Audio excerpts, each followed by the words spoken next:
Good morning to all of you. Code of criminal procedure में हम bell के topic पर चर्चा कर रहे थे। मैंने बताया था कुल 5 पार्ट्स में हम बेल को पढ़ेंगे, जिसके 2 पार्ट्स अभी कंप्लीट हो चुके हैं। आज बेल में जिस टॉपिक पर चर्चा करेंगे वो बेल का सबसे बड़ा टॉपिक है। सबसे बड़ा टॉपिक बेल का वही है जिस पर आज हम चर्चा करेंगे। तो ध्यानपूर्वक, थोड़ा लेक्चर लंबा हो सकता है, थोड़ा ज़्यादा समय लग सकता है लेक्चर में, लेकिन ध्यानपूर्वक आप इसको सुनते हुए चलेंगे। टॉपिक है हमारा bail in non bailable offences. Topic जो है वो है bail in non bailable offences. ये हमारा आज का टॉपिक है, bail in non bailable offences. आपकी जानकारी के लिए बता दूं कि इस टॉपिक में, इस जो हम पढ़ रहे हैं बेल इन नॉन बेलेबल, इसमें बेसिकली 3 सेक्शंस पढ़ने होते हैं। 3 सेक्शंस पढ़ने होते हैं। पहला हमको पढ़ना होता है 437। दूसरा टॉपिक मैं पहले लिखूंगा 439, क्योंकि इन दोनों को साथ में पढ़ा जाता है। और तीसरा जो टॉपिक है वो है 438। इसको बाद में पढ़ेंगे, बाद में समझेंगे, लेकिन है कहीं ना कहीं ये भी इसी से related, bail in non bailable offences. बहुत ध्यानपूर्वक सुनते हुए चलेंगे। पहले हम 437 और उसके बाद 439 को देखेंगे। आज के इस क्लास में हम इन दोनों सेक्शंस को डिटेल में डिस्कशन करेंगे। ध्यानपूर्वक आप सुनते हुए चलेंगे। देखिए, सबसे पहले 437 को पढ़ेंगे। 437 बहुत सारे क्लॉज हैं, बहुत सारे पैराग्राफ हैं। एक एक क्लॉज को, एक एक पैराग्राफ को ध्यान से देखेंगे। जैसे मैं बेयरेक्ट ले रहा हूं और 437 का सबसे पहला पैराग्राफ जब आप पढ़ेंगे, इसको 2 बार पढ़िएगा और उससे आपको एक बात समझ में आएगी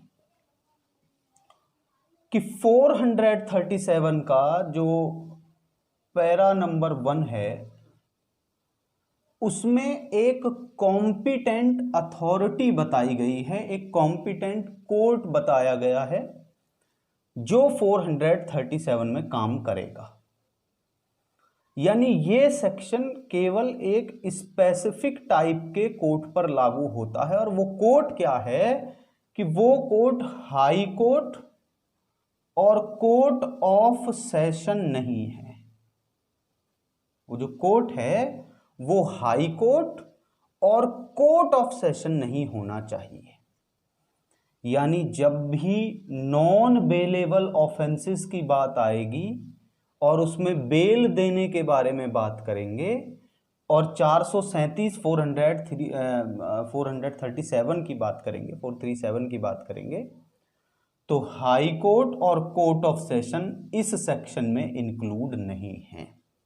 ऐसा मैं इसलिए कह रहा हूं क्योंकि इन्होंने स्पष्ट रूप से कहा कि इस सेक्शन में जो बेल ग्रांट करने के बारे में बात कह रहे हैं उसमें हाई कोर्ट और कोर्ट ऑफ सेशन इंक्लूड नहीं है। अब इनसे अलग कौन सा कोर्ट हो गया? तो मान करके चलिए कि जो मैजिस्ट्रेट है या जो मेट्रोपॉलिटन मैजिस्ट्रेट है, ये केवल उसके बारे में बात कर रहे हैं। ये सेक्शन का पहला पैराग्राफ मजिस्ट्रेट के बारे में बात करता है। इस सेक्शन के दायरे से हाई कोर्ट और कोर्ट ऑफ सेशन को पूरी तरह से बाहर निकाल देता है। पूरी तरह से हाई कोर्ट और कोर्ट ऑफ सेशन के दायरे से को उसके दायरे से बाहर निकाल देता है। अब समझना, जब ये इसमें नहीं आते तो इनको पावर्स कहां पर दी गई हैं? हाई कोर्ट और कोर्ट ऑफ सेशन को जो पावर्स दिए गए हैं वो दिए गए हैं 439 में। 439 में पावर्स दिए गए हैं। मजिस्ट्रेट की बात यहां की गई है और कोर्ट ऑफ सेशन और हाई कोर्ट की बात 439 में की गई। एक तो ये ध्यान रखना। अब इसका पहला पैरा कहता है, मेरी बात को ध्यान से सुनना और उसके बाद उसको बेयर एक्ट से पढ़ना। वो कहता है कि कोई भी ऐसा कोर्ट जो हाई कोर्ट और कोर्ट ऑफ सेशन नहीं है, कोई भी ऐसा कोर्ट जो हाई कोर्ट और कोर्ट ऑफ सेशन नहीं है, किसी नॉन बेलेबल ऑफेंस में बेल ग्रांट कर सकते हैं। मे शब्द का इस्तेमाल है, मे। और ध्यान देना, लॉ में ये शब्द अगर किसी अथॉरिटी के आगे लिखा हुआ है, द कोर्ट में, द एसडीएम में, द डीएम में, किसी भी लॉ में अगर में लिखा हुआ है तो एक बात ध्यान रखना, ये उसके डिस्क्रिशन पावर को इंडिकेट करता है। में शब्द कहता है कि भाई ये बात उसके विवेक पर निर्भर है, उसके अपने विवेक पर निर्भर होगा कि वह वाकई में ये कार्य कर सकता है या नहीं कर सकता। ये उसकी अपनी विवेक पर निर्भर होगा, अपना उसका डिस्क्रिशन पावर है। तो इन्होंने कहा कि ऐसा कोर्ट जो हाई कोर्ट और कोर्ट ऑफ सेशन नहीं है, वो 437 कहता है कि वो नॉन बेलेबल ऑफेंसेस में बेल दे सकता है, उसकी विवेकीय शक्ति है, उसकी विवेकीय शक्ति है। बट यहां शुरुआत होती है बट से, मतलब इसके बाद बट लिखा हुआ है, या इसको प्रोवाइजो कह लीजिए, आप कुछ भी कह लीजिए, परंतुक कह लीजिए, अपवाद कह लीजिए, कुछ भी आप कह सकते हैं, कुछ भी आप कह सकते हैं। एक छोटी सी बात समझना, 437 में बहुत सारे किंतु, परंतु, बट, होना, ना होना, बहुत सारी चीजें शामिल हैं 437 में। बहुत सारे बट, किंतु, परंतु हैं 437 में। लेकिन 439 में कोई भी किंतु, परंतु, बट शब्द का प्रयोग नहीं किया गया है। इसका एक सीधा सा मतलब ये बनता है, मैं आपको बताता हूं। इसका सीधा सा मतलब ये बनता है कि यहां जो पावर दिए गए हैं ऐसे कोर्ट को जो कोर्ट ऑफ सेशन और हाई कोर्ट नहीं है, वो लिमिटेड पावर्स हैं बेल के बारे में, रिस्ट्रिक्टेड पावर्स हैं। विवेक का इस्तेमाल कर तो सकते हैं, लेकिन कुछ सीमित एक संसाधन उनको मिले हुए हैं, केवल उसी दायरे तक कर सकते हैं। लेकिन 439 में जो पावर्स हैं वो रिस्ट्रिक्टेड पावर्स नहीं हैं, वो एब्सोल्यूट पावर्स हैं, वो पूर्ण शक्ति दी गई है, उन पर कोई किंतु, परंतु, बट, प्रोवाइजो, एक्सेप्शन लागू नहीं होता है। एक मजिस्ट्रेट अगर बेल ग्रांट करेंगे नॉन बेलेबल ऑफेंसेस में तो बहुत सारे किंतु परंतु हैं, लेकिन अगर कोर्ट ऑफ सेशन और हाई कोर्ट बेल देंगे तो कोई किंतु, कोई परंतु, कोई प्रोवाइजो, कोई एक्सेप्शन वहां उस कंडीशन में लागू नहीं होता है। इसीलिए मैंने कहा कि अब जब आप मेंस में लिखेंगे, थोड़ा समझना, मेंस में मान लेते सवाल आ गया bail in non bailable offences, हालांकि बहुत ट्रेडिशनल सवाल है, काफ़ी समय से पूछा जा रहा है, तो संभावनाएं कम होती हैं, लेकिन फिर भी 1% चांस यूपी जैसे एग्जाम में, यूपी एपीओ जैसे एग्जाम में पूछ लेते हैं, मान के चलते हैं कि bail in non bailable offence. तो उसमें आपका पहला तो लीगल प्रोविजन रहेगा, पहले आप लीगल प्रोविजन लिखेंगे, मेहनत कीजिए उसके ऊपर कि भाई bail in non bailable offences के बारे में बेसिकली हम दो ही सेक्शंस में बात करेंगे, 437, 439। लेकिन कुछ परिस्थितियों में, in some circumstances, there are some legal provisions about bail in non bailable cases which is mention under 438। कुछ कंडीशंस में 438 में भी bail in non bailable cases की बात की गई है, भले वो जो हमारा अग्रिम जमानत होता है, एंटीसिपेटरी बेल होता है, वो भी तो नॉन बेलेबल केसेस में ही होता है, इसलिए उसको भी इसमें इंक्लूड कर लेते हैं। अब इसके बाद आगे की अगर हम जहां तक बात है कि भाई लीगल प्रोविजन आपने लिख दिया, लीगल प्रोविजन लिखने के बाद दूसरा हेडिंग रहेगा कॉम्पिटेंट अथॉरिटी। कॉम्पिटेंट अथॉरिटी, तो आप कहेंगे कॉम्पिटेंट अथॉरिटी के लिए हम इसको दो भागों में डिवाइड करेंगे।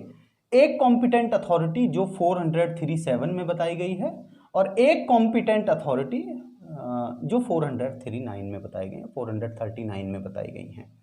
यहाँ पर कॉम्पिटेंट अथॉरिटी है जो मजिस्ट्रेट का कोर्ट है, मतलब स्पष्ट रूप से उन्होंने बोला नहीं है, उन्होंने सिर्फ इतना कहा जो कि हाई कोर्ट और कोर्ट ऑफ सेशन नहीं है, उस कोर्ट की बात की है। और एक कॉम्पिटेंट अथॉरिटी जो स्पेसिफिकली वर्णन किया है, मेंशन किया है, उनके पास स्पेशल पावर्स होते हैं, उन कॉम्पिटेंट अथॉरिटी पर किसी प्रकार का कोई एक्सेप्शन, कोई प्रोवाइजो लागू नहीं होता है। मेरी ये बात उम्मीद करता हूं आप समझ गए होंगे। तो दूसरा हेडिंग आप सक्षम प्राधिकारी बना सकते हैं। जैसे जैसे आगे बढ़ेंगे आपको बताते हुए चलूंगा कि अगर मेंस में आएगा तो कैसे आप इसके साथ डील करेंगे। अगर मेंस में आता है तो कैसे डील करेंगे। तैयारी तो मुख्य परीक्षा की ही करनी होती है, आप सब जानते हैं। मैं आगे बेयर एक्ट की बात कर रहा हूं। मैंने कहा था कि बहुत सारे किंतु परंतु हैं। किस चीज के किंतु परंतु हैं उसके ऊपर देखेंगे। जैसे इन्होंने पहले कहा कि भाई ये बेल ग्रांट कर सकते हैं नॉन बेलेबल ऑफेंसेस में, बट अब मैं इसमें प्रोवाइजो की बात कर रहा हूं। बट इन्होंने कहा पॉइंट नंबर एक, यदि इस प्रकार का ऑफेंस है जिसमें पॉइंट नंबर 1 में बट की बात कर रहा हूं, बट के बाद का पॉइंट नंबर 1 है, दोनों में अंतर भी देखेंगे। ऑफेंस यदि इस नेचर का है, बेयर एक्ट से 2-3 बार पढ़ लीजिए, कि उसमें कैपिटल पनिशमेंट या लाइफ इंप्रिजनमेंट यानी मृत्यु दंड या आजीवन कारावास की सजा दी जा सकती है। यदि वो इस नेचर का है, यदि ऑफेंस इस नेचर का है कि उसमें मृत्यु दंड या फिर आजीवन कारावास की सजा दी जा सकती है, तो यदि वो इस नेचर का है तो ये बेल ग्रांट नहीं करेंगे। कौन? जो 437 में बात की गई है। ध्यान देना, ये बात 439 पर लागू नहीं होती। उनके सामने तो मर्डर का हो, रेप का हो, कोई भी ऐसा मामला हो जिसमें मृत्यु दंड या आजीवन कारावास की सजा होती है, वो बेल दे सकते हैं। उनके ऊपर कोई किंतु परंतु नहीं है। लेकिन अगर मजिस्ट्रेट के सामने कोई केस है या वो अथॉरिटी जो हाई कोर्ट और कोर्ट ऑफ सेशन नहीं है उसके सामने कोई बेल का मामला है और वो ये देखते हैं कि इस मामले में भाई कैपिटल पनिशमेंट या आजीवन कारावास की सजा मुकर्रर हो सकती है, तो बेल को डिनाई कर देंगे, बेल ग्रांट नहीं करेंगे। तो विवेक की शक्ति इन मामलों में लागू नहीं होती जहां पर कैपिटल पनिशमेंट और लाइफ इम्प्रिजनमेंट की सजा की बात की गई है। बेल का प्रोविजन वहां मतलब 437 में उनके ऊपर लागू नहीं होगा। एक बात समझ रहे हैं आप, अंतर समझना। इसमें हाई कोर्ट और कोर्ट ऑफ सेशन नहीं है, वो 439 में है। इनको विवेक दिया गया है, लेकिन बहुत सारे बट किंतु परंतु हैं। इनको भी विवेक दिया गया है, इनको भी डिस्क्रिशन पावर है, लेकिन कोई किंतु परंतु नहीं है। एक चीज, मे शब्द का इस्तेमाल किया गया है, मतलब उनके विवेक के ऊपर निर्भर है। अब वो किंतु परंतु क्या है? पहला किंतु परंतु हो गया कि अगर कैपिटल पनिशमेंट वाला या लाइफ इंप्रिजनमेंट वाला, आजीवन कारावास वाला कोई ऑफेंस है, कोई अपराध है, तो फिर सजा नहीं मिलेगी। ध्यान देना, कुछ सेक्शंस ऐसे होते हैं जिनमें आपको क्लॉजेस याद करने होंगे। ये बात कौन से क्लॉज में की गई है, और अगर आप उन्हें सीक्वेंस में याद कर लेते हैं, अगर आप सफल हो जाते हैं सीक्वेंस में याद करने के बारे में, तो ये आपकी बहुत बड़ी सफलता होगी। भविष्य में कुछ समय बाद यूपी के एपीओ का एग्जाम आएगा। एपीओ के एग्जाम्स में ये बहुत महत्वपूर्ण भूमिका होती है, चाहे उत्तराखंड का एपीओ हो, चाहे वो यूपी का एपीओ हो। मैं इन दो स्टेट्स की ही बात करूंगा जिस तरह का पैटर्न है।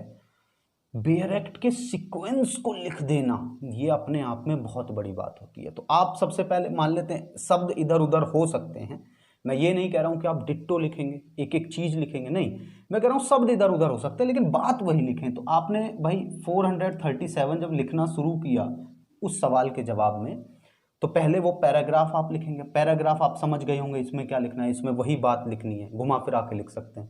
वो कहेंगे साहब अगर कोई ऐसा ऑफेंस है जो नॉन बेलेबल ऑफेंस है, अजमानती अपराध है, और उसमें अक्यूज्ड को ऐसे कोर्ट के सामने हाजिर होते हैं या लाया जाता है अक्यूज्ड, जो कोर्ट हाई कोर्ट और कोर्ट ऑफ सेशन नहीं है, जो कोर्ट हाई कोर्ट और कोर्ट ऑफ सेशन नहीं है, तो वो अक्यूज को बेल ग्रांट कर सकते हैं। बट अब बट में पहला बट अगर आप भूल गए कि पहला बट क्या है तो गड़बड़ हो जाएगा। आपको याद रखना है सीक्वेंस। पॉइंट नंबर 1 आपको यहां पर याद रखना है कि पहला कह रहे हैं कि बेल दे तो सकते हैं लेकिन लाइफ इंप्रिजनमेंट वाले मामलों में और कैपिटल पनिशमेंट वाले मामलों में बेल नहीं देंगे। आगे की बात करते हैं इससे थोड़ा, अब इसके दूसरे बट की तरफ चलते हैं। एक बट हो गया, दूसरे बट की तरफ चलते हैं। वो कहता है एक बार आप बेयर एक्ट से ध्यानपूर्वक पढ़ लीजिए, कोई जल्दबाजी नहीं है, कोई जल्दबाजी नहीं है, बहुत ध्यानपूर्वक बेयर एक्ट से उसको 2 बार पढ़िए, 2 बार पढ़िए, 2 बार पढ़िए।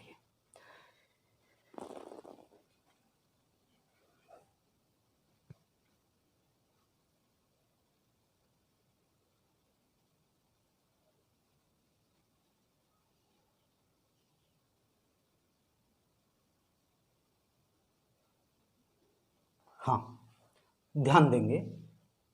दूसरा जो बट है वो कहता है कि ऐसा ऑफेंस किया है, ऐसा ऑफेंस किया है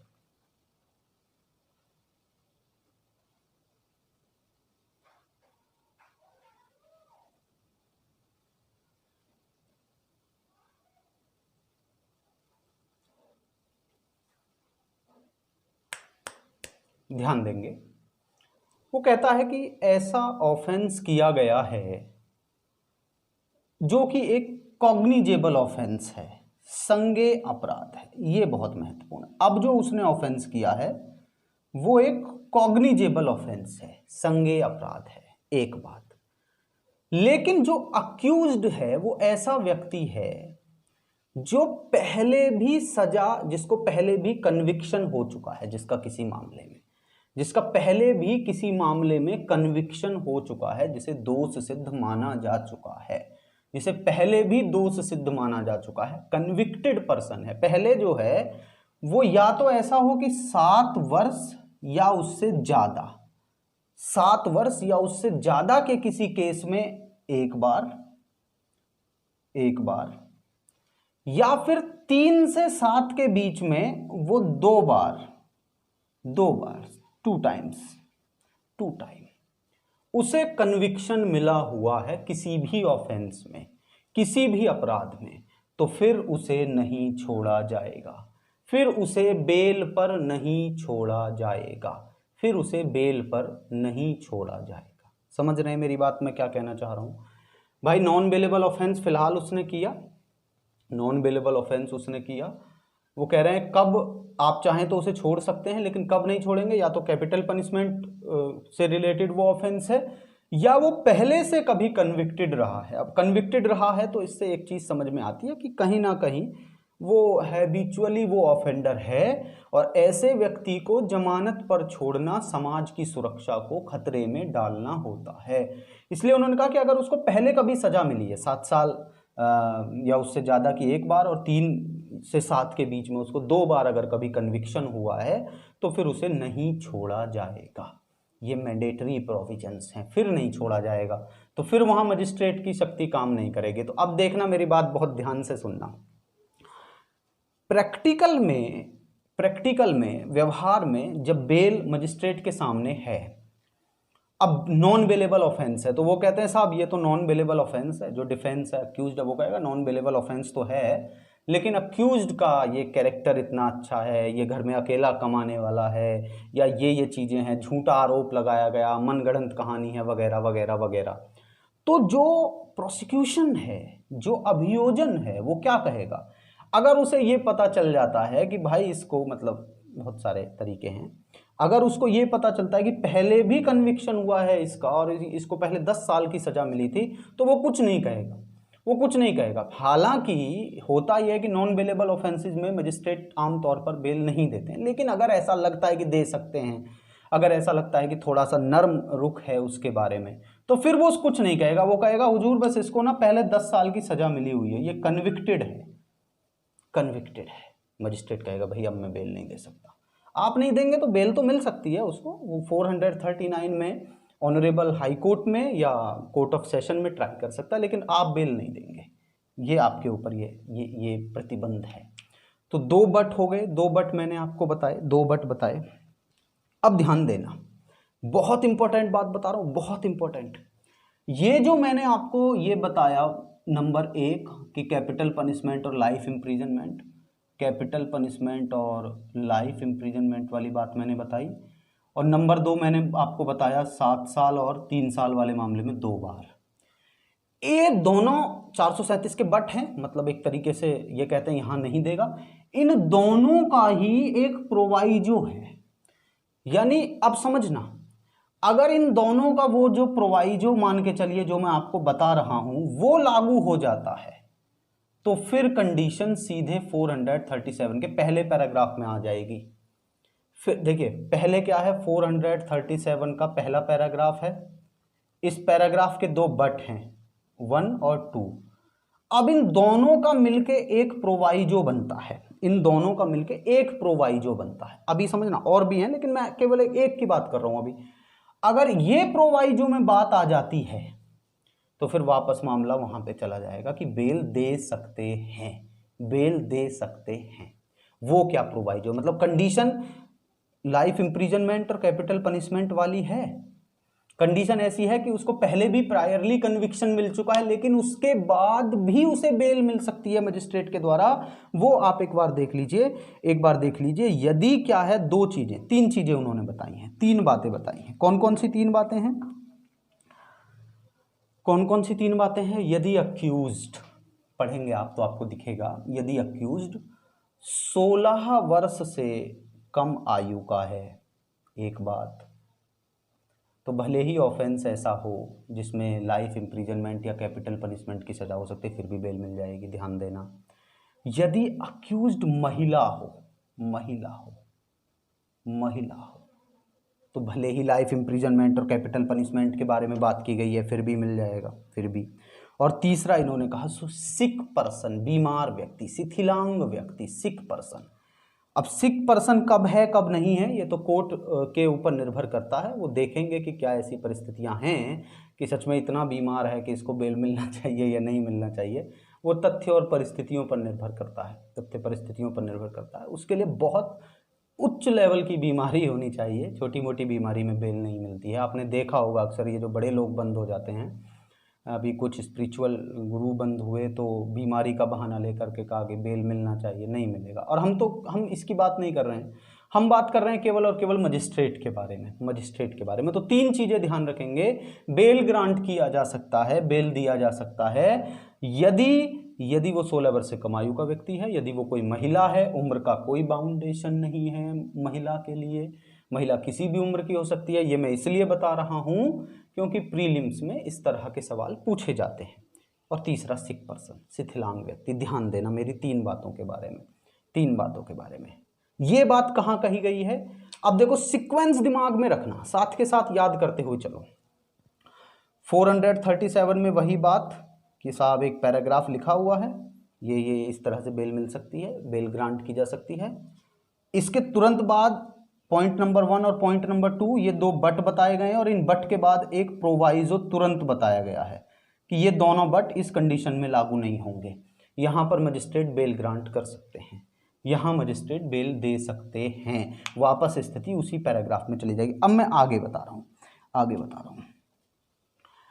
ये जो प्रोवाइजो वाली बात है, एक और प्रोवाइजो है, एक और प्रोवाइजो है, एक और प्रोवाइजो है, एक और प्रोवाइजो है। लेकिन ये दूसरा जो प्रोवाइजो है, अब देखो यहां सुनना ध्यान से, 437 का ये पैराग्राफ हो गया सबसे पहले वाला, इसका एक ये क्लॉज हो गया और दूसरा ये बट हो गया, दो बट हो गए। एक बट में लाइफ इंप्रिजनमेंट की बात और एक में 3 साल और 7 साल वाली बात, कि 3 साल और 7 साल वाला मामला। ये हुआ ना इस तरह से, इस तरह से। वापस दोबारा बता रहा हूं, मान के चलते हैं ये 437 हो गया, ये पैराग्राफ हो गया, ये बट नंबर 1, ये बट नंबर 2, किंतु मतलब, और उसके बाद ये लाइफ इंप्रिजनमेंट से लेकर के और ये 3 साल और 7 साल वाले मामले से, इन दोनों का एक प्रोवाइजो दिया है, दोनों पर ही लागू होगा महिला और बच्चों के बारे में। लेकिन अब जो दूसरा प्रोवाइजो है वो केवल इस पर लागू होगा, इस पर 3 साल और 7 साल वाले मामले पर, केवल इस पर।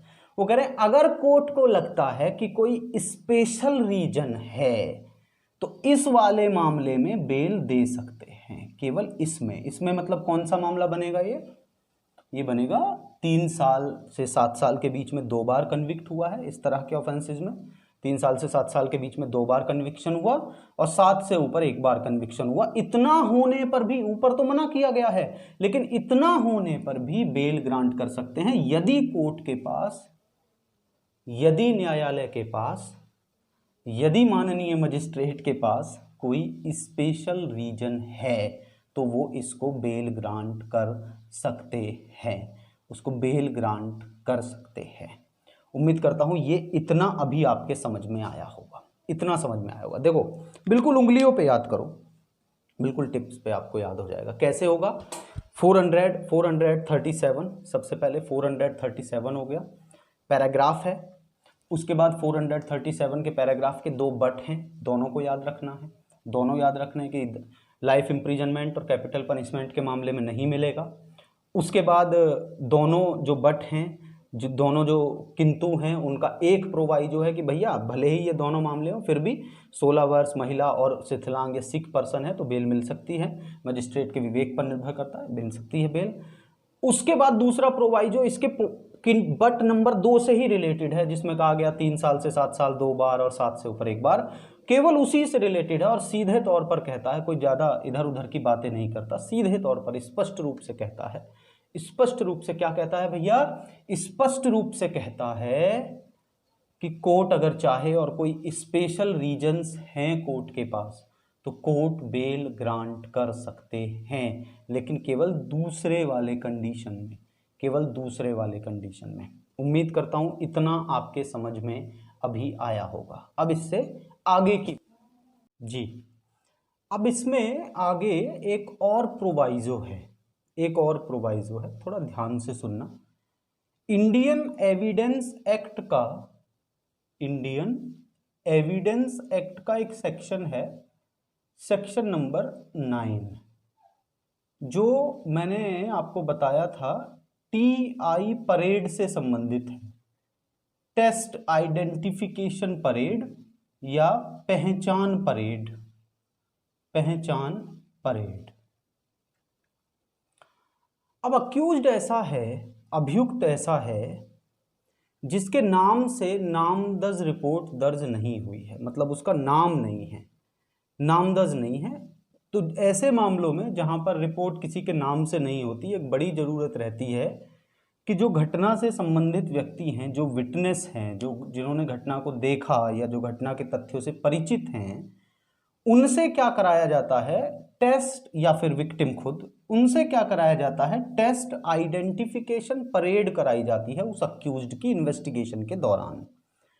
अब समझना, अक्यूज्ड जेल में है या अक्यूज्ड जो है कस्टडी में है, जुडिशियल कस्टडी में है, उसने बेल एप्लीकेशन फाइल किया, बेल एप्लीकेशन फाइल किया, सारी चीजें अक्यूज्ड के फेवर में हैं, मतलब बेल उसको दी जा सकती है, कोई ऐसा गंभीर मामला नहीं है, ऐसा मामला नहीं है जिसमें उसकी बेल उसको ना दी जा सके, बेल दी जा सकती है, बेल देने के आधार मौजूद हैं, मजिस्ट्रेट चाहें तो बेल ग्रांट कर सकते हैं, अधिकार नहीं है उसका, वो तो 436 में चला जाएगा।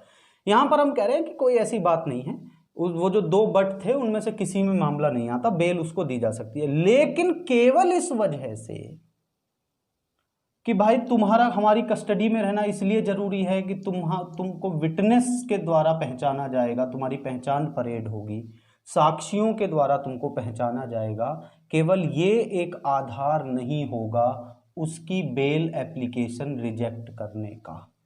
तो ये सवाल प्रीलिम्स में पूछा गया है, पूछा जा सकता है कि क्या केवल विटनेस के द्वारा उसकी पहचान होगी, ये एक आधार हो सकता है? क्या ये एक आधार हो सकता है उसकी बेल को कैंसिल करने का? अगर सारी चीज़ें ठीक हैं, सारी चीज़ें फिट हैं, ये आधार ना हो तो बेल उसको मिल सकती है, तो आप कहेंगे नहीं भैया ये कोई आधार नहीं होता, केवल इसको आधार बना करके आप उसकी बेल को रिजेक्ट नहीं कर सकते हैं, आप उसकी बेल को रिजेक्ट नहीं कर सकते हैं। मैंने अभी तक कितने प्रोवाइजो बताए? मैंने आपको 3 प्रोवाइजो बताए, 1, 2 और 3। हालांकि ऐसे नंबर नहीं पड़ा हुआ है प्रोवाइजो के लिए, लेकिन सीक्वेंस जरूर याद रखना, दोनों बट के बाद 3 प्रोवाइजो। पहला वो 16 वर्ष और महिला वाला दोनों पे लागू होता है और वो सिक पर्सन, दूसरा वाला जो केवल और केवल लागू होता है सेकंड वाले बट पर कि स्पेशल रीजन है तो कर सकते हैं, और तीसरा वाला जो है ये प्रोवाइजो स्पष्ट रूप से कहता है कि केवल सारी चीज़ें अवेलेबल हैं तो केवल इस वजह से रिजेक्ट नहीं करेंगे, केवल इस वजह से रिजेक्ट नहीं करेंगे। किस वजह से केवल रिजेक्ट नहीं करेंगे? कि भैया मतलब टीआई परेड में आपकी ज़रूरत पड़ेगी, आपको विटनेसेस के द्वारा पहचाना जाएगा, केवल इस वजह से रिजेक्ट नहीं करेंगे। 3 हो गए। तीनों का सीक्वेंस याद रखना बहुत ज़रूरी है मेंस के एग्जाम में लिखने के लिए। मैं फिर से बता रहा हूँ, सीक्वेंस ज़रूरी है। चलिए अब इसमें आखिरी इसका प्रोवाइजो है, आखिरी प्रोवाइजो है, ध्यान से देखेंगे, ध्यान से देखेंगे। स्पष्ट रूप से कह रहे हैं कि ये बात तो ठीक है कि उसको छोड़ा जा सकता है, परंतु अगर ऑफेंस ऐसा है जिसमें 7 वर्ष से ज्यादा की सजा दी जा सकती है, अगर ऑफेंस ऐसा है जिसमें 7 वर्ष से ज्यादा की सजा दी जा सकती है, तो बिना पब्लिक प्रोसिक्यूटर को सुने, बिना पीपी को सुने आपको जमानत पर नहीं छोड़ा जाएगा। लोक अभियोजक को सुनना जरूरी होगा, लोक अभियोजक को सुनना जरूरी होगा, बिना उसको सुने। मैं एक बार मैं इसको पढ़ रहा हूं, एक बार ध्यान से सुनेंगे। वो कह रहा है provided also that no person shall if the offence alleged to have been committed by him is punishable with death, imprisonment for life और इम्प्रिजनमेंट फॉर 7 years और more, be released on bail by court under the subsection without giving an opportunity to hearing the public prosecutor। अगर offence ऐसा है 7 साल से ज़्यादा की सज़ा हो सकती है, चाहे वो लाइफ इम्प्रिजनमेंट हो, चाहे वो कैपिटल पनिशमेंट हो, पब्लिक प्रोसिक्यूटर को यानी लोक अभियोजक को यानी सरकारी वकील को सुना जाना बहुत ही ज़रूरी है, बहुत ही मैंडेटरी है। तो मैंने जितना अभी तक बताया, एक बार ध्यान पूर्वक उसे सोचें और ज़्यादा से ज़्यादा बार लिखने की प्रैक्टिस करें, ज़्यादा से ज़्यादा बार। ध्यान दीजिएगा, मेंस एग्जामिनेशन को निकालने का, खासकर ये पीसीएसजे और एपीओ की ही बात कर रहा हूँ, मैं तो जुडिशरी के एग्जाम की बात कर रहा हूँ, एकमात्र तरीका कठिन रूप से वो तपस्या है जो आपको बार बार लिखने पर मजबूर करती है। जितनी बार लिखेंगे उतना निखार आएगा। ये सोच के मत छोड़ दीजिए नहीं मेरे तो दिमाग में आ गया, नहीं, जितना ज़्यादा लिखेंगे उतना ज़्यादा आपके अंदर निखार आएगा। ध्यान देंगे। सबसे पहले वही मैं कुछ चीज़ें बता रहा हूँ, ध्यान से सुनेंगे। पहले वो पैराग्राफ कि अगर किसी अक्यूज्ड को, बहुत ध्यानपूर्वक बिल्कुल तसल्ली से सोचिए, अक्यूज्ड को गिरफ्तार किया गया, लाया गया कोर्ट ऑफ सेशन और हाई कोर्ट से अदर किसी कोर्ट के पास, तो उसको बेल पर छोड़ा जा सकता है। लेकिन उसके 2 बट हैं कि अगर भैया वो कैपिटल पनिशमेंट और लाइफ इम्प्रिजनमेंट का मामला है तो नहीं छोड़ेंगे, और दूसरा उसका एक बट है कि भैया अगर वो 3 साल से 7 साल के बीच में 2 बार कन्विक्ट हो चुका है, 3 से 7 के मामलों में, 3 साल से 7 साल के बीच में, और 7 से ऊपर के किसी केस में जिसमें 7 से ज़्यादा की उसको सज़ा दी गई है 1 बार, तो नहीं छोड़ा जाएगा। अब इन बट का अब इसके बाद लगातार 4 प्रोवाइजो हैं, 1 2 3 4, वो चारों प्रोवाइजो याद होने चाहिए। 16 वर्ष और महिला वाला प्रोवाइजो दोनों पर लागू होता है। ये वाला प्रोवाइजो केवल इस पर लागू होता है जो कहता है स्पेशल रीजन है तो छोड़ सकते हैं। बाकी तीसरा वाला है कि इन्वेस्टिगेशन में ज़रूरत पड़ेगी, केवल इस आधार पर उसको रोकना कोई मतलब अच्छी बात नहीं है। आप उसे बेल के अगर सारे ग्राउंड्स हैं तो उसको छोड़ देंगे, केवल इस वजह से कि इन्वेस्टिगेशन में टीआई परेड के लिए ज़रूरत पड़ेगी, आप उसे नहीं रोकेंगे, बेल कैंसिल नहीं करेंगे।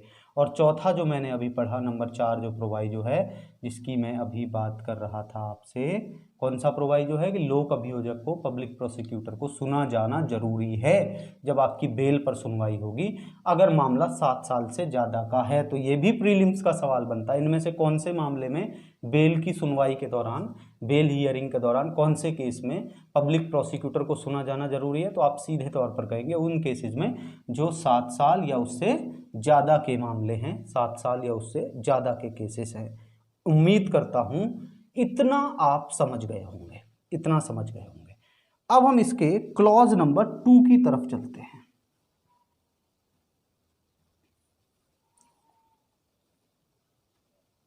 क्लॉज नंबर 2 की तरफ चलते हैं, ध्यानपूर्वक सुन, ठीक है। अभी हम लोग बात करेंगे इसके क्लॉज नंबर 2 के बारे में, 437 क्लॉज 2। पहले भी एक बार चर्चा हो चुकी है जब मैंने बताया था कि बेल कब इंपेरेटिव होगा, कब आज्ञापक होगा। बहुत छोटी सी बात है, पहले एक बार चर्चा हो चुकी है। चार्जेस लगे या उसके ऊपर आरोप लगे या जो भी चीज़ें हुई, शुरुआत में वो as a non bailable offence से शुरू हुई, एक अजमानतीय अपराध के रूप में चीज़ें शुरू हुई, अजमानतीय अपराध के रूप में। लेकिन जैसे जैसे बात आगे बढ़ी तो जो मजिस्ट्रेट है, जो न्यायालय है, जो अधिकारी है, उनको ये लगा कि भाई ये बात तो कंफर्म है, इतने आधार तो हैं कि इसने नॉन बेलेबल ऑफेंस नहीं किया, बट किया है। ये हो सकता है इस मामले में कन्विक्ट जरूर होगा, लेकिन नॉन बेलेबल ऑफेंस इसने नहीं किया और जांच की ज़रूरत है, एक इंक्वायरी की ज़रूरत है। तो वो क्या करेंगे कि जब तक वो इंक्वायरी कंडक्ट होगी, जब तक वो जांच चलेगी, तब तक उसको बेल पर जो है वो छोड़ दिया जाएगा, उसको बेल पर छोड़ दिया जाएगा। कब? जब इन्वेस्टिगेशन या ट्रायल के दौरान मजिस्ट्रेट को या न्यायालय को या उस अधिकारी को ये लगता है कि ये आधार ही नहीं है, ये ग्राउंड्स ही मौजूद नहीं है जिससे ये रहे कि इसने नॉन बेलेबल ऑफेंस किया है, नॉन बेलेबल ऑफेंस किया है, नॉन बेलेबल ऑफेंस किया है। तो क्या करेंगे, उसको जब तक वो जांच करेंगे कि भाई है या नहीं है, उसको तब तक के लिए छोड़ दिया जाएगा, या फिर आगे के लिए भी उसको श्योरिटीज़ के साथ या उसके बिना उसको छोड़ दिया जाएगा। ये बहुत महत्वपूर्ण बात है जो कि 437 के क्लॉज नंबर 2 में कही गई है। अब मैं इससे आगे की बात पर आता हूँ। इससे आगे कौन सी बात है? इससे आगे है कंडीशंस, शर्तें। क्या बेल जब आप दे रहे हैं, चूंकि पूरा का पूरा खेल शर्तों का होता है, क्या उसके ऊपर शर्तें आप इंपोज कर सकते हैं? तो बिल्कुल कर सकते हैं। क्लॉज नंबर 3 प्रीलिम्स में ये बात याद रखना, एक एक क्लॉज को याद रखना है। मैंने फिर बताया, ये क्लॉज आपको याद रखना पड़ेगा, उसी तरह ये क्लॉज भी कि कंडीशंस कौन से मामले में, नॉन बेलेबल केसेस में कंडीशंस की बात कहाँ पर की गई है? 437 के 3 में की गई है। और एक चीज़ और, जब हम कंडीशंस की बात करेंगे तो कंडीशंस के 3 सेक्शंस हैं, अलग अलग 3 सेक्शंस, एक 437 में भी है, 439 में भी है और 436। तो वो तीनों सेक्शंस की बात मैं आपको बाद में जब एक अलग टॉपिक आएगा प्रीलिम्स का, उसमें मैं आपको मेंशन करा दूंगा। तीनों सेक्शन से याद होने चाहिए जहां पर जब और जैसे शर्तों की बात की गई है। 437(3) ध्यान देंगे, जब नॉन बेलेबल ऑफेंस में बेल देने की बात आती है और शर्तें लगाने की बात आती है, तो केवल कुछ ही चैप्टर्स या कुछ ही सेक्शंस पर ये शर्तें लगाई जा सकती हैं। मतलब ऐसा नहीं है कि हर प्रकार के सेक्शन पर या हर प्रकार के चैप्टर पर लगाई जा सकती हैं। एक बार आप अपना बेयर एक्ट देखिए, एक चीज़ तो ये क्लियर है कि अगर कोई ऑफेंस 7 साल या उससे ज़्यादा का है तो शर्तें लगाना है, मैंडेटरी है। 7 वर्ष या उससे ज़्यादा का कोई ऑफेंस है और आप बेल पर छोड़ रहे हैं, ऐसा ऑफेंस है जिसमें 7 साल या उससे ज़्यादा की सज़ा मिलेगी और आप उसे बेल पर छोड़ रहे हैं, तो कंडीशंस इम्पोज करना जरूरी है। क्या कंडीशंस होंगी वो हम बाद में बात करेंगे, पहले ऑफेंस की बात कर लेते हैं। दूसरा इन्होंने लिखा है आईपीसी के कुछ चैप्टर्स की बात की है, चैप्टर 6, चैप्टर 16 और चैप्टर 17। आप एक बार अपना बेयर एक्ट देखेंगे तो आपको पता चलेगा। अगर इन चैप्टर्स में कोई भी ऑफेंस हुआ है, कोई भी से मेरा मतलब है छोटे से छोटा हो या बड़े से बड़ा हो, सजा उसमें कितनी भी दी गई हो, अगर इन चैप्टर्स में कोई ऑफेंस हुआ है तो फिर शर्तें लगाना जरूरी है, तो फिर शर्तें लगाना मैंडेटरी है, कंडीशंस इम्पोज की जाएंगी। ये बहुत इंपॉर्टेंट बात है। ये भी देखो एक प्रीलिम्स का सवाल बन गया। नॉन बेलेबल केसेस में इनमें से कौन से मामले में शर्त नहीं लगाई जाएगी, शर्त नहीं लगाई जाएगी? तो आप ध्यान देंगे उन्होंने लिख दिया 3 वर्ष तक का ऑफेंस है, कोई शर्त लगाना नहीं लगाई जाएगी। अब लेकिन अगर कोई 7 वर्ष या उससे ज़्यादा का ऑफेंस है तो मैंडेटरी है, किसी भी चैप्टर से हो, कोई भी सेक्शन हो। लेकिन अगर कुछ ऐसे भी चैप्टर्स हैं जिनमें ऑफेंस की कोई बात नहीं की गई, केवल पूरे के पूरे चैप्टर को शामिल कर दिया गया, और चैप्टर है चैप्टर 6 है, चैप्टर 16 है और चैप्टर नंबर 17 है। ये 3 चैप्टर्स हैं जहां शर्तें लगाना बहुत ज़रूरी हैं, बहुत ज़रूरी होती हैं। अब शर्तें क्या क्या हो सकती हैं, क्या क्या शर्तें हो सकती हैं? तो कुल मिलाकर के जब आप इसको देखेंगे, इसमें आपको दिखेंगी केवल 3 शर्तें दी गई हैं। कितनी शर्तें हैं? केवल 1, 2, 3। इसको मैं कह सकता हूं A, B और C। 3 शर्तें बताई गई हैं, बहुत आराम से। तीनों को याद करना पड़ेगा, तीनों को याद करना पड़ेगा। शर्तों की जहां तक बात है, एक सवाल अलग से मान के चलते हैं। आजकल तो टुकड़ों में सवाल पूछे जाते हैं। उन्होंने पूछा बेल कब इम्पेरेटिव है और बेल देते समय नॉन बेलेबल केसेस में कौन सी शर्तें लगाई जा सकती हैं। अब आपको चैप्टर ही भूल गए, आप सेक्शन ही भूल गए, आप वो सब सेक्शन भूल गए, नहीं, गलत हो जाएगा। आपको याद रखना है कि शर्तों की बात 437 के तीसरी उपधारा में की गई है, सब सेक्शन 3 में की गई है, और उसमें कुल 3 क्लॉज हैं, ए, का, खा, गा या ए, बी, सी। अब एक एक करके तीनों शर्तों को देखेंगे। तीनों शर्त आप भी पढ़िए, आप भी पढ़िए। पहली शर्त है कि जो भी तुम बॉन्ड भर रहे हो, बेल बॉन्ड भराए जाते हैं, जाहिर सी बात है, उसमें कुछ रहता है, टाइम वाइम हाजिर रहता है कि जब भी कोर्ट बुलाएगा तब आना पड़ेगा, शर्तें रहेंगी। तो जो भी बॉन्ड भर रहे हो उसके अनुसार कोर्ट में हाजिर होना होगा। अपीयरेंस की पहली शर्त होती है कि जो बॉन्ड भर रहे हो बॉन्ड को फॉलो करना पड़ेगा। पहली शर्त कौन सी है? Bond should be followed, bond को फॉलो करना पड़ेगा, बंधपत्र का पालन करना पड़ेगा, जो बॉन्ड आप भर रहे हैं, ये शर्त है, ये एक शर्त है बेल देते समय। ठीक बात है, क्लियर है? एक हो गया। दूसरा जो भी ऑफेंस का आप एक बार बेयर एक्ट पढ़िए, एक बार आप बेयर एक्ट पढ़िए, उसमें बहुत आराम से लिखा है that such person shall not commit an offense similar to the offense of which he is accused or suspected of the commissions of which he is suspected। जो ऑफेंस आपके ऊपर, जिसके बारे में अभी ये कार्रवाई चल रही है, जिसमें आप बेल ले रहे हैं, वैसा ही ऑफेंस आप नहीं करेंगे, वैसा ही ऑफेंस आप बाहर जाकर नहीं करेंगे। ये बेल की दूसरी शर्त होगी, दूसरी शर्त। और तीसरी शर्त है कि आप एविडेंस को टेम्पर नहीं करेंगे, किसी विटनेस को धमकी नहीं देंगे, किसी प्रकार से किसी विटनेस को क्षति नहीं पहुंचाएंगे, उसको इंजर्ड नहीं करेंगे, उसको हार्म नहीं करेंगे, कोई नुकसान आप इस प्रोसेस में हो, ऐसी कोई कार्रवाई, कोई बात आप नहीं करेंगे जिससे कि आप विटनेस को धमकाने वाली बात है, एविडेंस को टेम्पर करने वाली बात है, ये सारी चीज़ें जो हैं, या उसको नुकसान पहुंचाने वाली, उसको हर्ट इंजर्ड करने वाली बात है, आप कुछ ऐसा नहीं करेंगे। कौन कौन सी 3 शर्तें हैं? कौन कौन सी? बॉन्ड को पालन करेंगे, बॉन्ड को फॉलो करेंगे, वही सिमिलर ऑफेंस दोबारा नहीं करेंगे, जिसके बारे में ये सब कार्रवाई चल रही है, वही ऑफेंस दोबारा नहीं करेंगे। और तीसरी शर्त है क्या है? पहला बॉन्ड को फॉलो, दूसरा सिमिलर ऑफेंस, और तीसरी जो शर्त है वो है आप एविडेंस को टेम्पर नहीं करेंगे, आप नुकसान नहीं पहुंचाएंगे। तो कुल मिलाकर के 437 के क्लॉज नंबर 3 में ये 3 शर्तें बताई गई हैं। उम्मीद करता हूं इतना आपने समझा होगा। दिमाग में फिर से वही बार बार प्रैक्टिस करेंगे तो डिट्टो रट जाएगा। और रटना जरूरी है क्योंकि सेक्शन जो है ये बहुत ज़्यादा इंपॉर्टेंट है और सवाल अक्सर पूछे जाते हैं। अब हम इसके क्लॉज नंबर 4 की तरफ चलेंगे। बहुत आसान है, बिल्कुल भी इंपॉर्टेंट नहीं है। वो कह रहे हैं जब बेल देंगे आप, चाहे आप सेक्शन 1 में बेल दें, सब सेक्शन 1 में, या सब सेक्शन 2 में आप बेल ग्रांट करें, दोनों में से कहीं भी, जब आप बेल ग्रांट करेंगे दोनों में से कहीं भी 437 के 1 या 2 में से, तो आप रीजंस आपको लिखने पड़ेंगे। स्पेशल कारण क्या थे जिसकी वजह से आपने बेल दिया, वो कारण आपको लिखने पड़ेंगे। देखो ये भी एक अंतर है, bail by high court and court of session और bail by magistrate. High court और कोर्ट ऑफ सेशन को बेल देते समय कारण लिखने की कोई जरूरत नहीं होती है, कोई जरूरत नहीं है कि वो कारण लिखें।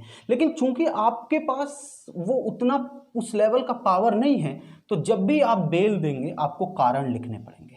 तो एक सवाल अगर कभी बने भविष्य में कि कोर्ट ऑफ सेशन के द्वारा बेल और मजिस्ट्रेट के द्वारा bail, in non bailable offences क्या क्या अंतर हैं, उनमें एक अंतर ये भी बनेगा, मजिस्ट्रेट को कारण नहीं लिखने हैं, मजिस्ट्रेट को कारण जरूर लिखने हैं, लेकिन कोर्ट ऑफ सेशन और ऑनरेबल हाई कोर्ट को कारण नहीं लिखने हैं, उन्हें कारण नहीं लिखने हैं। क्लियर बात है।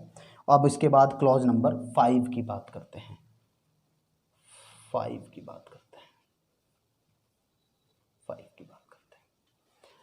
3 सेक्शंस हैं सीआरपीसी में, बेल वाले चैप्टर में, जो बेल के कैंसिलेशन की बात करते हैं। तीन सेक्शंस हैं, तीनों सेक्शंस बहुत महत्वपूर्ण हैं। तीनों सेक्शंस 436 क्लॉज 2, 437 क्लॉज नंबर 5 और 439 क्लॉज नंबर 2, ये 3 सेक्शन है। फिर से बता रहा हूँ, ध्यान देना, इधर देखिए एक बार। 436 clause number 2 bail cancellation, 437 clause 5 bail cancellation और 439 clause number 2 bail cancellation. 3 sections हैं बेल के कैंसिल को लेकर के। ये प्रीलिम्स का सवाल है और मेंस में भी अगर पूछेगा बेल कैंसिलेशन, एक टॉपिक आ गया 4 नंबर में आपसे, कैंसिलेशन ऑफ बेल, बेल को खारिज किया जाना। तो सेक्शंस तो भैया याद होने चाहिए ना। तो ये 3 सेक्शंस हैं बेल के कैंसिलेशन से रिलेटेड। कब खारिज करेंगे ये तो कोई बड़ा प्रश्न नहीं है। जब आप बॉन्ड को फॉलो नहीं करते, जब आप एविडेंस को टेम्पर करते हैं, जब आपके भागने की संभावना, बॉन्ड को फॉलो नहीं करते मतलब भागने की संभावना है, भागने की संभावना है, ठीक है, तब क्या करेंगे, तब करेंगे कि आपके बेल को कैंसिल कर देंगे। अगर आप शर्तों का पालन नहीं करते हैं, अगर आप शर्तों का पालन नहीं करते हैं तो आपका बेल क्या कर दिया जाएगा, कैंसिल कर दिया जाएगा। अगर आप कंडीशंस को फॉलो नहीं करते हैं तो आपका बेल कैंसिल कर दिया जाएगा। ये तीनों सेक्शंस आपको रटने पड़ेंगे, बहुत ज़्यादा इंपॉर्टेंट हैं, कैंसिलेशन ऑफ बेल से रिलेटेड है, कैंसिलेशन ऑफ बेल से रिलेटेड है। अब इसके क्लॉज नंबर 6 को मैं पहले ही बता चुका हूं। मैंने 60 डेज वाला जो बताया था मजिस्ट्रेट ट्रायल में, 60 दिन के, जो मैंने आपको बताया था कि एविडेंस लेने की तारीख लगेगी, वहां से 60 दिन में मजिस्ट्रेट का ट्रायल है, पूरा नहीं होगा, वो बिल्कुल इसका क्लॉज नंबर 6 है। आप उसको एक बार देख लीजिए। यही इंपॉर्टेंट बातें थी इस सेक्शन में। उम्मीद करता हूँ 437 आपको अच्छे से याद हो गया होगा। अब समझना, अब वही विद्यार्थी इस ऑडियो को आगे बढ़ाएं जिन्हें मेरे साथ इसको रिवीजन करना है। और अगर आप अपना रिवीजन अपने आप करना चाहते हैं तो आप इस ऑडियो को यहीं रोक, इस क्लास को, इस वीडियो को आप यहीं पर रोक सकते हैं। देखिए मैं एक बार रिवीजन करा रहा हूँ, बड़े ध्यान से सुनेंगे। मैंने कहा 437 में सबसे पहले एक पैराग्राफ है, वो कहता है भैया कि अगर नॉन बेलेबल ऑफेंस है और अक्यूज्ड को लाया जाता है, हाजिर किया जाता है अरेस्ट करके उसको, या वो खुद हाजिर होता है, कोर्ट जो है वो कोर्ट ऑफ सेशन और हाई कोर्ट नहीं है, तो बाकी जो कोर्ट्स हैं वो उसको बेल पर छोड़ सकते हैं। लेकिन इसके 2 बट हैं, नहीं छोड़ेंगे अगर मतलब कैपिटल पनिशमेंट या लाइफ इम्प्रिजनमेंट, या नहीं छोड़ेंगे जो दूसरा जो बट है 3 साल से 7 साल के बीच में 2 बार कन्विक्शन हुआ और 7 से ऊपर के किसी मामले में जिसमें 7 साल या उससे ज़्यादा की सज़ा मिली 1 बार कन्विक्शन हुआ।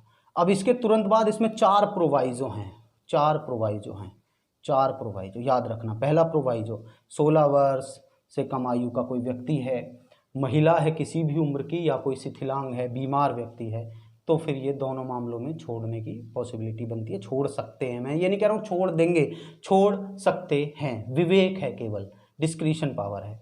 दूसरा वाला प्रोवाइजो केवल इस पर लागू होता है, स्पेशल रीजंस हैं 3, वो पहले कन्विक्शन हुआ, अभी सारी चीज़ें ठीक हैं तो छोड़ सकते हैं अगर स्पेशल रीजंस हैं, कोई दिक्कत नहीं है। तीसरा वाला जो स्पेशल रीजंस क्या है वो कोर्ट के ऊपर निर्भर करता है। तीसरा वाला जो है कि अक्यूज्ड की ज़रूरत पड़ेगी वो सब पहचानने में, विटनेस उसको पहचानेंगे, केवल इसी वजह से बेल कैंसिल नहीं करेंगे। और चौथा है कि अगर 7 साल से ज़्यादा का मामला है तो फिर जो है वो पब्लिक प्रोसिक्यूटर को सुनना जरूरी हो जाएगा। पब्लिक प्रोसिक्यूटर को सुनने बिना आप बेल ग्रांट नहीं कर सकते हैं, पब्लिक प्रोसिक्यूटर को सुने बिना आप बेल ग्रांट नहीं कर सकते हैं। ये बहुत इंपॉर्टेंट बात है, इतनी बात आप समझ गए होंगे। अब इसके बाद तुरंत बाद इसका क्लॉज नंबर 2 शुरू हो जाता है, जो 437 का क्लॉज नंबर 2 है।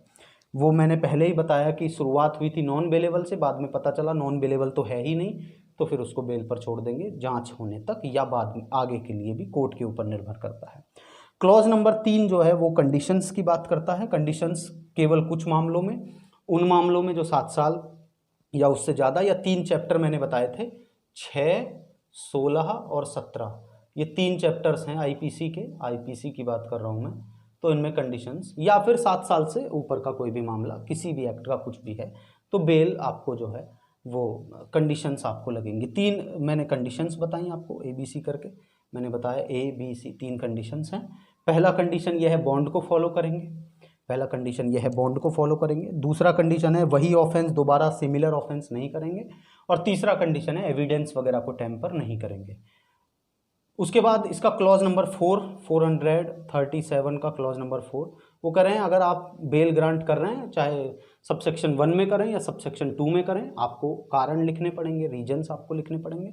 उसके बाद इसका क्लॉज नंबर 5, मैंने इसके साथ और बहुत सारी चीज़ें बताई, बेल के कैंसिलेशन को लेकर के, बेल के कैंसिलेशन को लेकर के है।